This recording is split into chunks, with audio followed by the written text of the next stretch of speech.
Whoever lives in love lives in God, and God in him. 1 John 4:16. The only accurate way to understand ourselves is by what God is and by what he does for us. Romans 12:3. No mere man has ever seen, heard, or even imagined what wonderful things God has ready for those who love the Lord. 1 Corinthians 2:9. The Lord be exalted, who delights in the well-being of his servant. Psalm 35:27. As a father has compassion on his children, so the Lord has compassion on those who fear him. Psalm 103:13. God didn't need to love you. He wasn't lonely. He didn't need servants. He wasn't bored. God created humans because he wanted to love us. We were planned for his pleasure.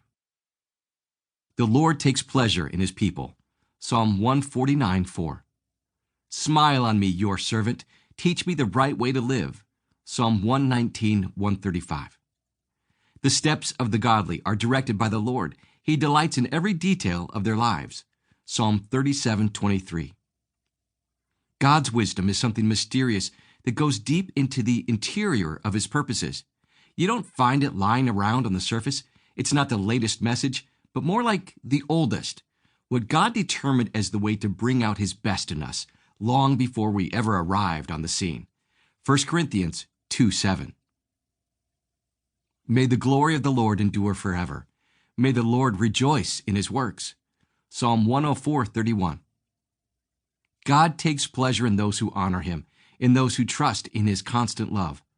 Psalm 147:11. The Lord brought me out into a spacious place. He rescued me because he delighted in me. Psalm 18:19. If the Lord delights in a man's way, he makes his steps firm. Psalm 37:23. God created man in his own image. In the image of God, he created him. Male and female, he created them. Genesis 1:27. The God who made the world and everything in it is the Lord of heaven and earth, and he is not served by human hands, as if he needed anything, because he himself gives all men life and breath and everything else. From one man he made every nation of men, that they should inhabit the whole earth, and he determined the time set for them and the exact places where they should live. God did this so that men would seek him and perhaps reach out for him and find him, though he is not far from each one of us. For in him we live and move and have our being. Acts 17:24-28. I am your creator. You were in my care even before you were born. Isaiah 44:2. God made us in his image. That means that we are unlike anything else in all of creation. We alone were given the capacity to know God and to love him and to have him know and love us in return. Made to last forever. Right now, you're probably thinking only about your immediate future, college, your career, or maybe even marriage. And while those things are important, there is also another life waiting for you after this one. God designed you in his image to live for eternity. This world is fading away along with everything it craves, but if you do the will of God, you will live forever.